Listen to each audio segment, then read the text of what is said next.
मान्यवर, क्या संवेदनशीलता है, क्या समझौता किया आपने। और साहब, जनरल मानेकशॉ, जिनको 71 युद्ध का आर्किटेक्ट कहा जाता है, उन्होंने एक इंटरव्यू में कहा था, जनरल मानेकशॉ के इंटरव्यू में कहते हैं, शिमला में भुट्टो ने भारत के नेतृत्व को मूर्ख बनाया। वो इंटरव्यू अंग्रेजी में, इसलिए मैं कोट अनकोट पढ़ा था। I told her, into bracket उन्होंने छापा है Indira Gandhi, that I told her that he, into bracket Bhutto, I told her that he has made monkey out of you. और ये हमें पूछ रहे संधि क्या, हमने तो युद्ध ही घोषित नहीं करा था, संधि किस चीज की भी। हमारा एक लिमिटेड एग्रेशन था, टेररिज्म पर हमारा हमला था, और हमारे आत्मरक्षा के अधिकार का उपयोग करते हुए, और ये हमें पूछ रहे हैं। चिंता मत करो राहुल गांधी, पाक ऑक्यूपाई कश्मीर की चिंता है ना, भारतीय जनता पार्टी ही ला देगी पाक ऑक्यूपाई। आज ये मारे गए 2 दिन पहले, अब बैठे नहीं है, चिदंबरम साहब को बैठना चाहिए था। उन्होंने सवेरे मेरे इस्तीफे की मांग के साथ एक प्रश्न उठाया कि भारत सरकार ने ऑपरेशन सिंदूर करा। ऑपरेशन सिंदूर इसलिए कहा कि ये पाकिस्तानी आतंकवादी थे, और पाकिस्तानी आतंकवादी थे, इसका आपके पास सबूत क्या है। वो पूरी दुनिया में ऑपरेशन सिंदूर के जस्टिफिकेशन को चैलेंज कर रहे थे। मैं आज इस सदन के माध्यम से श्री चिदंबरम को पूछना चाहता हूं, आप किसको बचाना चाहते थे? पाकिस्तान को, लश्कर ए तैयबा को, ये आतंकवादियों को? अरे शर्म नहीं आती मान्यवर। और देखिए, महादेव करता है तो क्या करता है। जिस दिन सवाल पूछा उसी दिन ये तीनों आतंकवादी ढेर हो गए, और जवाब तो घटनाक्रम ने। मगर ये कांग्रेस पार्टी की मानसिकता पूरी दुनिया के सामने चिदंबरम साहब ने उजागर कर दी। हमारी वोट बैंक के लिए हम पाकिस्तान का समर्थन करते हुए भी नहीं डरेंगे। हमारी वोट बैंक के लिए लश्कर ए तोयबा को बचाने से भी हम नहीं डरेंगे, और हमारी वोट बैंक के लिए आतंकवादियों को शेल्टर देते हुए, शाब्दिक शेल्टर देते हुए भी हम नहीं डरेंगे। मान्यवर, इनके चिदंबरम जी के कार्यकाल में ही अफजल गुरी की फांसी जब तक वो गृह मंत्री नहीं गए नहीं हुई। मान्यवर, बंबई का हमला, बंबई के हमले के बाद आज ये दिग्विजय सिंह चले गए हैं, उन्होंने कहा है तो आरएसएस ने कराया था। मान्यवर, ये क्या बोल रहे हैं, किसके लिए बोल रहे हैं, किसको बचा रहे हैं, क्या कहना चाहते हैं? और हिंदू टेरर का सगुफा किसने छोड़ा? मैं आज दुनिया के सामने, देश की जनता के सामने गर्व से कहता हूं कि हिंदू कभी टेररिस्ट नहीं हो सकता।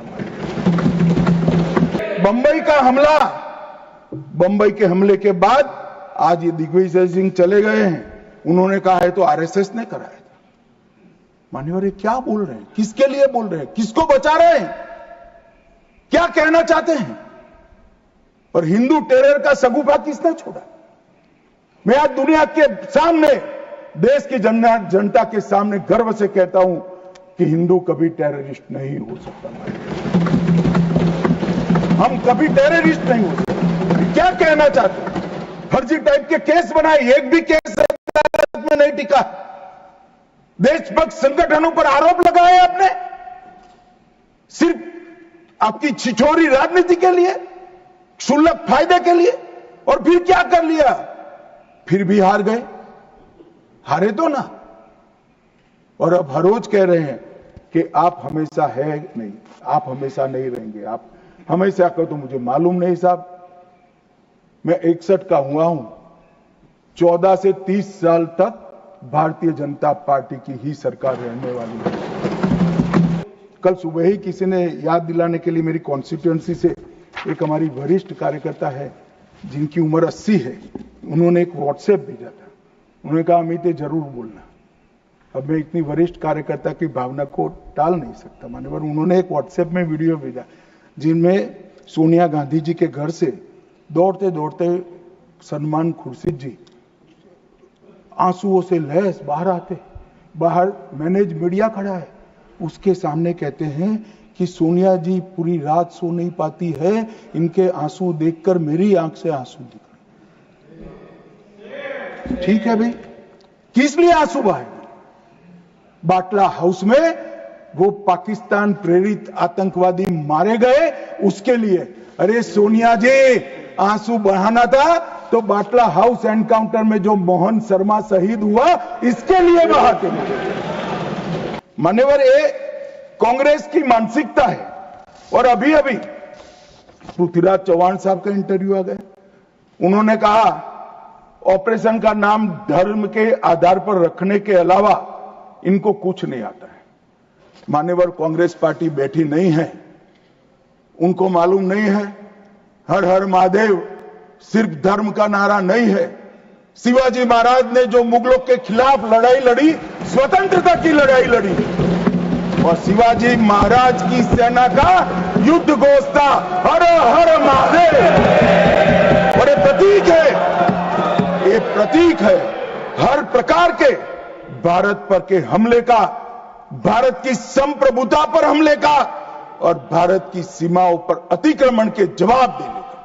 और मैं आज यहां से चौहान साहब को भी कहना चाहता हूं कि आप क्या नाम रखना चाहते थे, क्या नाम रखना चाहते, उसका जवाब दीजिए। मान्यवर, ये पूरी चीजों को हिंदू मुस्लिम के दृष्टि से देखते हैं, वोट बैंक का एक खेल। मुझे पूछते रहे साहब, 90 दिन तक भाग गए, अब क्या कर रहे हो? 25 दिन हो गए, 35 दिन हो गए, 40 दिन हो गए, सिंदूर इसका जवाब नहीं, आतंकवादी कहां गए?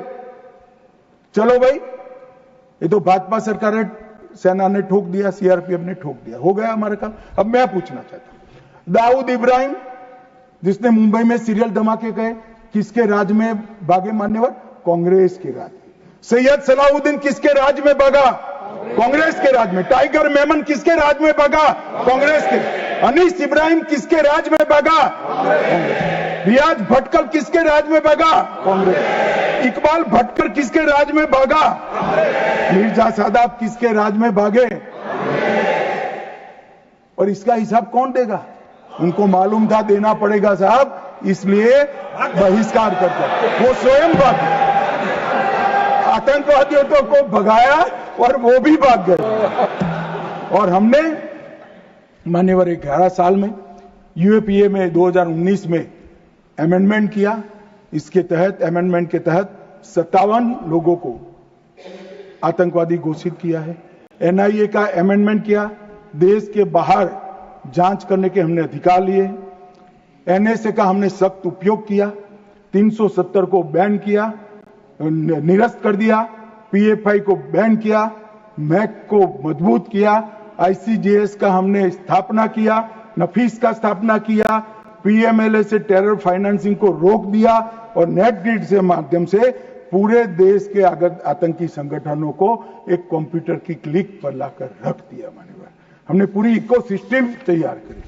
और मान्यवर, ये जो कह रहे हैं, कल पूछ रहे थे कैसे आते हैं, मान्यवर मैं फिर से कहना चाहता हूं कि इतनी कठिन सरहद, कई जगह सुरंगें बनाते हैं और बना सकते हैं। मान्यवर, इसको रोकने के हम तकनीकी उपाय कर रहे हैं, कुछ समय में ही हो जाएगा।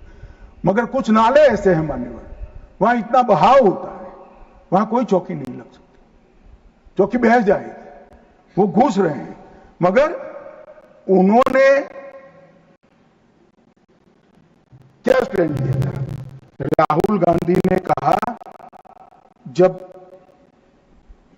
2011 में हमला हुआ, उन्होंने कहा सभी आतंकी हमलों को रोकना संभव नहीं है।